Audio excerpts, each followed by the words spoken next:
আর MP পদপ্রার্থী hero Alam, এটা কিয়ামতের আলামত।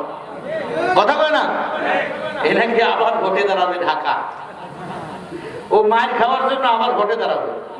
এত মার খায়, এরপরে ওর হাউস পেটে না। কথা কয় না, এ আবার বিএনপিরে কইছে কি জানেন, কই বিএনপির উচিত রুবিন ফারহানাকে মনোনয়ন দেওয়া। বিএনপি কারে দিবে না দিয়ে তোর মতো টোকাইরে কইয়া দিবি। কথা বল না কে? ও আবার তারেক রহমান সাহেবকে, বেগম জিয়াকে উপদেশ দিতেছে, কয় সে ত্যাগী নেত্রী, ও কি বিএনপি ওরা ভালো জানে। তোমার যদি মন না চায় তুমি তাকে নিয়ে দুইজন একসাথে, তোমারও বউ নাই ওরও স্বামী নাই, দুইজনে একসাথে তোমরা মিলেমিশে ভোট করো। কথা বল না কেন? তুমি বিয়ে, তোমার তো বিয়ে করার পরে বউ নাই, তোমার তো একটা বউ দ্বারা হয় না, বিয়ে করবো আর ছাড়ো। কি নাটক করলো হিরো আলম বাংলাদেশ। এখন আবার নতুন নাটক শুরু করছে, আমার ভোট করবে মানে আবার মার খাবে। ওরে এমন পিটানো দরকার যেন উঠে দাঁড়াতে না পারে। কথা বল না কেন? তোর মেম্বার হওয়ার যোগ্যতা আছে বেটা? এমপি হতে চায়, কত বড় কলিজা। এবার বড় বড় ওলামা একরাম আল্লাহ ওয়ালারা মাঠে দাঁড়াবে, আমরা তাদের সাথে থাকবো। ঠিক কিনা? টোকাই বোকাই চান্দাবাজের ধান্দাগিরি করা বাংলাদেশে আর সময় দেওয়া যাবে না। ঠিক কিনা বলো? বহুরায়ের দালাল নির্বাচনে এবার দাঁড়াবে। আর ভারতের একমাত্র গোয়েন্দা প্রশাসনিক কর্মকর্তার একটি দল, তাদের দালাল যারা, তাদেরকে আমরা সাপোর্ট করব না। বাংলাদেশ স্বাধীনতার পক্ষে যারা ছিল ওলামা ইকরামকে নিয়ে আমরা সাপোর্ট করব। রুবিন ফারহানা বলো, হিরো আলম বলো, এদেরকে দেখার কোনো সময় আমাদের নাই। আগামীর বাংলাদেশ কোরআনের বাংলাদেশ, আগামীর বাংলাদেশ বিপ্লবের দাঁড়িয়ে বাংলাদেশ, আগামীর দুনিয়া কোরআনের দুনিয়া। ঠিক না ঠিক? তুমি চোখাই দাঁড়ালে আমাদের কি খাবার মারি খাবো? তোর একটা ক্লাস 5-এর ছেলে মারে, একটা গরিব মারে, কারণ তোরে যে পায় সে মারে, কারণ তোর চরিত্র ঠিক নাই, তোর কোনো দল নাই। তোর আবার নির্বাচন কিসে? নির্বাচন নিয়ে এখন তামাশা করে এমন মানুষ আছে না নাই? আল্লাহ হিরো আলমকে হেদায়েত দাও, রুবিন ফারহানা সহ যারা মনোনয়ন পায় নাই, আল্লাহ এদেরকে সঠিক বুঝ দান করেন। আরো জোরে বলেন আমিন। যারা এরপরও নির্বাচনের গান গায়, বুঝবেন নির্বাচনের হাওয়া এদের গায়ে লাগছে, কারণ নির্বাচন না করলে এদের পেটের ভাত হজম হয় না। আলহামদুলিল্লাহ, ওয়াদা নেন, ওয়াদা করেন, আমাদের সম্পদ সবার কাছে আমরা বিক্রি করব না। ইনশাআল্লাহ আমাদের সম্পদ আমরা জায়গা মতো দেব। জোরে বলেন ইনশাআল্লাহ। আরো জোরে বলেন না ইনশাআল্লাহ।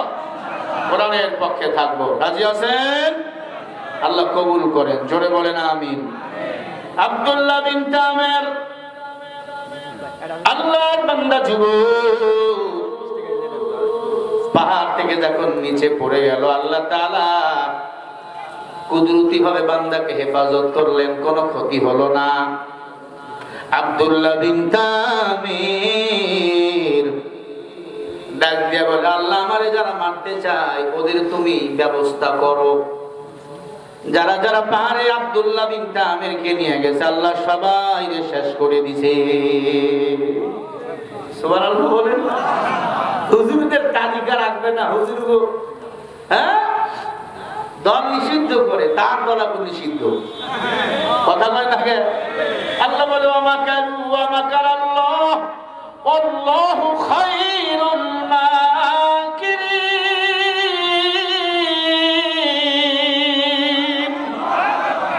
তোমরা কি চিন্তা চেতনা করো, তোদের চিন্তা চেতনা মাফ করো যেখান থেকে সেখান থেকে আমি আল্লাহর চিন্তা চেতনা শুরু। নিষিদ্ধ করবা, তুমি এখন নিজে নিষিদ্ধ। মুসলমান, আলেমদের সাথে পাল্লা দিও না। হুজুররা যা বোঝে তার তুলনায় তুমি কিছুই বোঝো না। আমরা হুজুরের এমপি মন্ত্রী হওয়া লাগবে এমন কোন খেয়ালে আমাদের কাম করে নাই।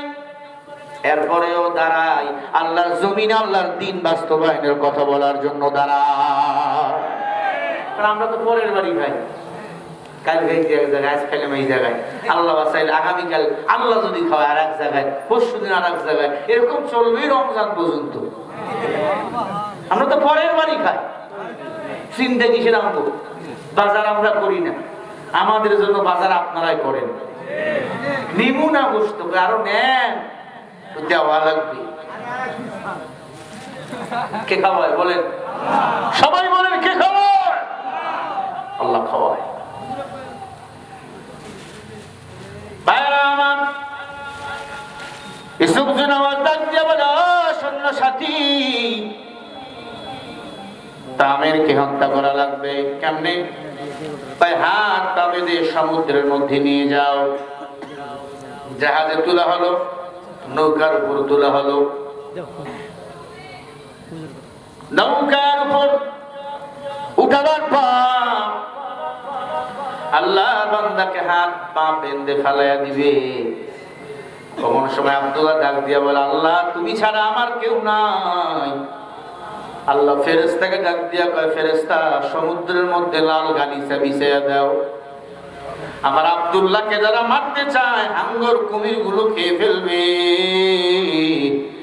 আমার আব্দুল্লাহকে আমি আল্লাহ লাল গালিচা দিয়া ওই হাঙ্গর কুমির থেকে হেফাজত করব। সুবহানাল্লাহ বলেন না? আব্দুল্লাহ বিন তামের সমুদ্রের মধ্যে লাল গালিচার মধ্যে হাঁটতেছে। সবাই অবাক। আব্দুল্লাহ বিন তামের দোয়া করে আল্লাহ গালিচা দিয়া আবার ইউসুফ জুনাওয়াজের কাছে পৌঁছাইয়া দেন। গালিচার মধ্যে উঠতে উঠতে ইউসুফ জুনাওয়াজের কাছে গেল। আল্লাহু আকবার বলেন। শাহজালাল যায় নামাজ বিছাইয়া ওই সুরমা নদী পাড়ে দিয়েছিল, তখন আল্লাহ কবুল করেছিল। যখন এই মুসলমানের দান বাংলার জমিনে 26 সালে আল্লাহ হয়তো ইসলাম ওয়ালাদের কবুল করবেন। জোরে বলেন না আল্লাহু আকবার। কষ্ট হইতেছে? হ্যাঁ,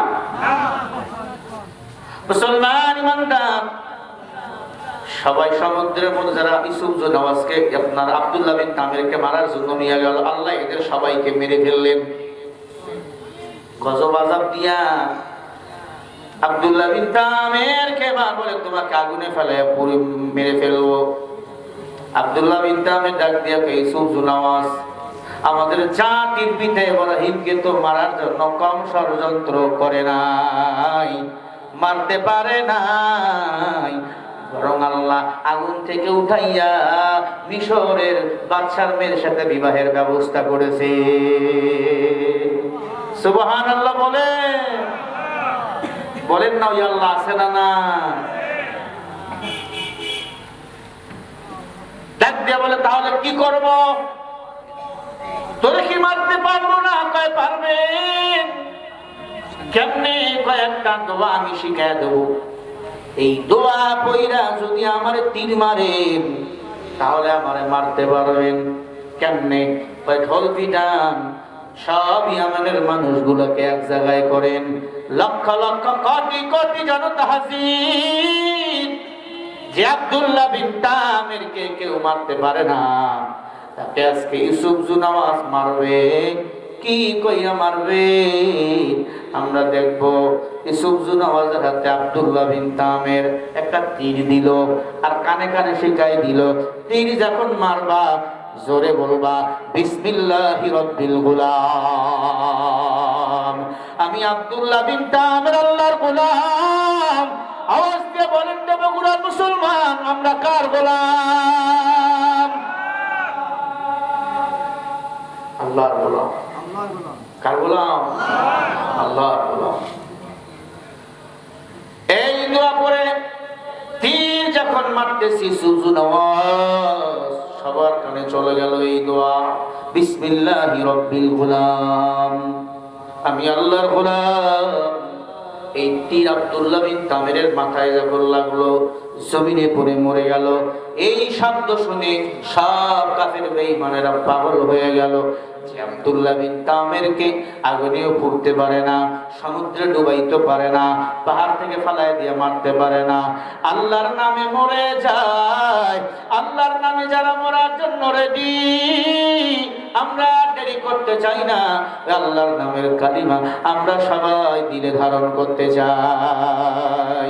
সব ইয়ামানের বেঈমানের দল কালিমা পড়ে মুসলমান হয়ে গেল।